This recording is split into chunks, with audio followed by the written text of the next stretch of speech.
આચાર્યશ્રી, ગુરુજનો તથા મારા વાલા વિદ્યાર્થી મિત્રો, આજે હું પર્યાવરણ વિશે મારા વિચારો રજૂ કરવા જઈ રહી છું. પર્યાવરણ એ આપણા જીવનનો આધાર છે. હવા, પાણી, વૃક્ષો, જમીનો, પશુ પંખીઓ અને પ્રકૃતિના તમામ તત્વો મળીને પર્યાવરણ બનાવે છે. પર્યાવરણ વગર માનવ જીવનની કલ્પના કરી શકાતી નથી.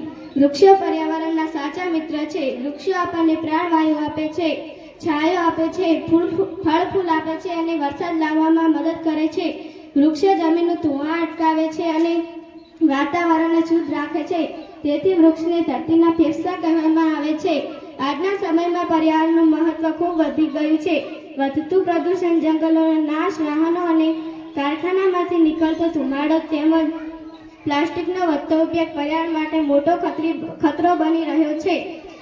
આ અસુલભની સીધી અસર માનવ જીવન પર પડે છે. આજે આપણે અસહ્ય ગરમી, અનિયમિત વરસાદ, દુષ્કાળ, પૂર, વાવાઝોડા અને વિવિધ રોગોના વધતા પ્રમાણનો અનુભવ કરી રહ્યા છીએ. આજે આપણે પર્યાવરણની રક્ષા નહીં કરીએ તો આવનારી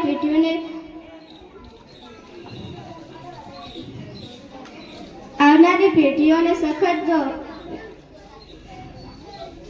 સખત રક્ષા કરવી પડશે.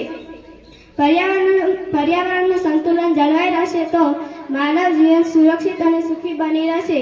તેથી દરેક વ્યક્તિને પર્યાવરણ પ્રત્યે પોતાની જવાબદારી જાળવવી જોઈએ અને પ્લાસ્ટિકનો ઉપયોગ ઓછો કરવા જોઈએ અને સ્વચ્છતા જાળવવી જોઈએ. પર્યાવરણની સુરક્ષા માત્ર સરકારની નહીં પરંતુ આપણા સૌની જવાબદારી છે.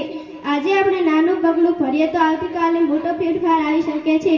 અંતમાં હું એટલું જ કહીશ કે વૃક્ષ બચાવો, પાણી બચાવો. જય હિન્દ, જય ભારત.